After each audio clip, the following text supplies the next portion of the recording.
All right, guys, coming in at the number 3 spot in the rankings, we have Purdy good. Brandon Niblock, the preseason number 1, the favorite to win it all.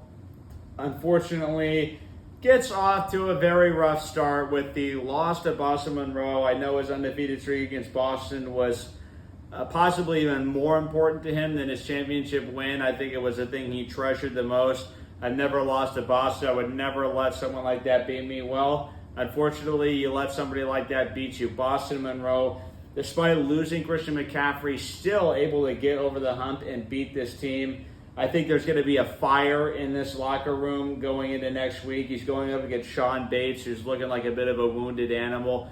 It's one of the most important matchups in terms of long-term season outlook.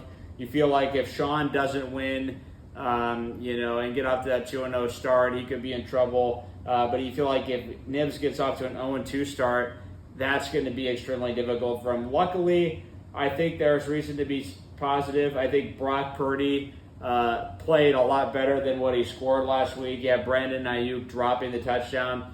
Simply put, if Ayuk just catches that touchdown, you are in the winner's circle. Other positives of your team, Pacheco and Stevenson look good. We'll see if the Seahawks run defense can improve over last year. They didn't get much of a test against Denver. I think it's going to be more of a test against the Patriots on the road. See if they can stop Ramondre Stevenson. Jefferson, I think he has a chance to do well against the 49ers. Not always great at stopping the other team's number 1 wide receiver. One question for this team is obviously the tight end position. We've got Otton in there. A lot of options on the outside for the Tampa Bay Buccaneers right now. And they also like to use Rachaad White, the running back, in pass coverage. So Otton basically a touchdown-dependent option for you. Other than that, I still think this team looks good. There's no reason to hit the panic button for the squad.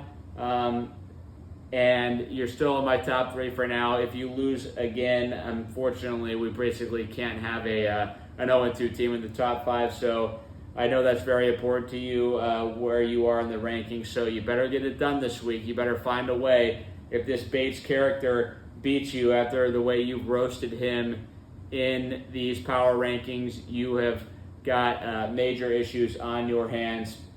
And it might start looking like you're not going to make the playoffs if you don't win. So with that being said, the top 2 is coming up. It's going to be Lester or me at number 1. I'll give you 3 guesses, and the first 2 don't count as to who number 1's going to be. Both of those are going to be coming up for you before kickoff of the Thursday night game, guys. Hope you enjoyed, and I will see you back in a bit.